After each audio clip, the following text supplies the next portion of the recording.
Employee, labor, turnover.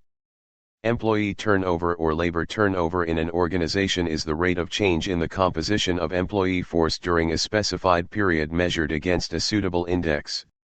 Causes of employee, labor, turnover. The reasons for employee turnover in an organization can be classified under the following three heads. A.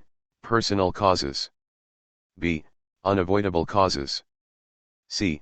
Avoidable causes. Effects of employee, labor, turnover.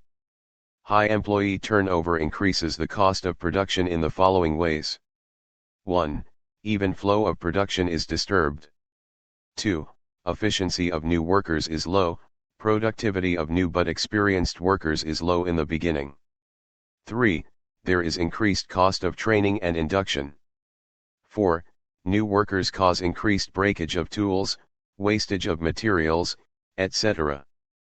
5. Cost of recruitment and training increases. There are three methods of calculating employee turnover which are given below. 1.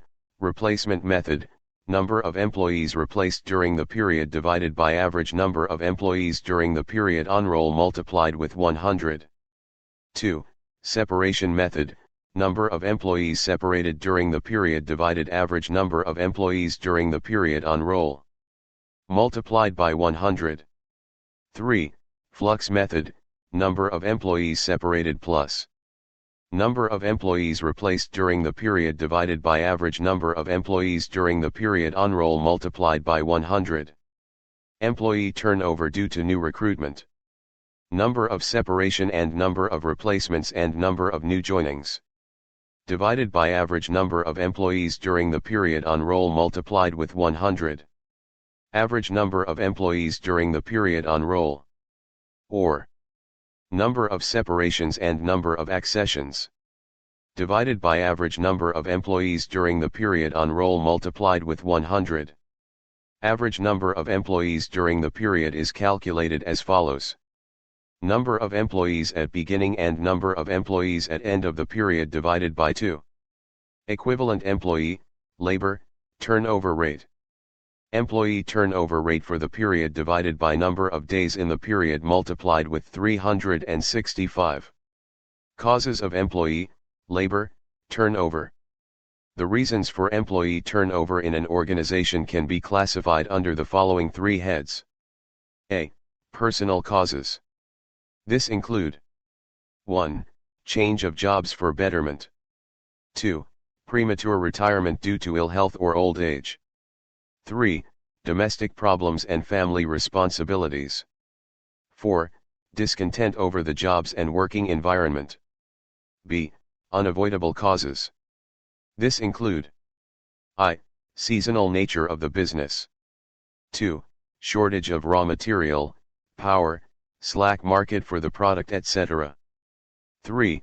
Change in the plant location. 4.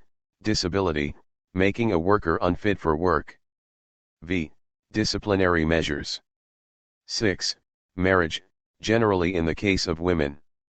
C. Avoidable causes. The main causes under this case are indicated below. 1. Dissatisfaction with job, remuneration, hours of work, working conditions, etc. 2.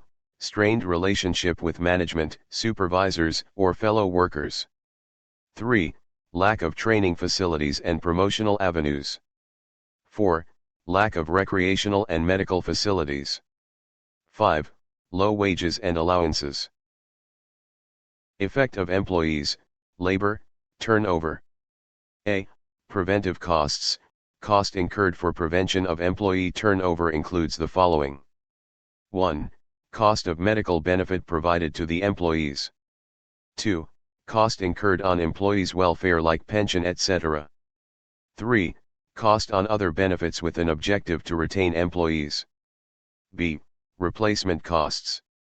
If employees leave soon after they acquire the necessary training and experience of good work, additional costs will have to be incurred on new workers, that is, cost of recruitment, training and induction, abnormal breakage and scrap and extra wages and overheads due to the inefficiency of new workers. Direct expenses. Expenses other than direct material cost and direct employee cost, which are incurred to manufacture a product or for provision of service and can be directly traced in an economically feasible manner to a cost object. 1. Royalty paid or payable for production or provision of service. 2. Hire charges paid for hiring specific equipment. 3.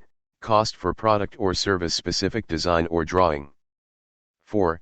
Cost of product or service specific software. 5. Other expenses which are directly related with the production of goods or provision of service. The direct expenses are measured at invoice or agreed price net of rebate or discount but includes duties and taxes, for which input credit not available, commission and other directly attributable costs. Direct expenses forms part the prime cost for the product or service to which it can be directly traceable and attributable. In case of lump sum payment or one-time payment, the cost is amortized over the estimated production volume or benefit derived. If the expenses incurred are of insignificant amount, that is, not material, it can be treated as part of overheads. Thank you.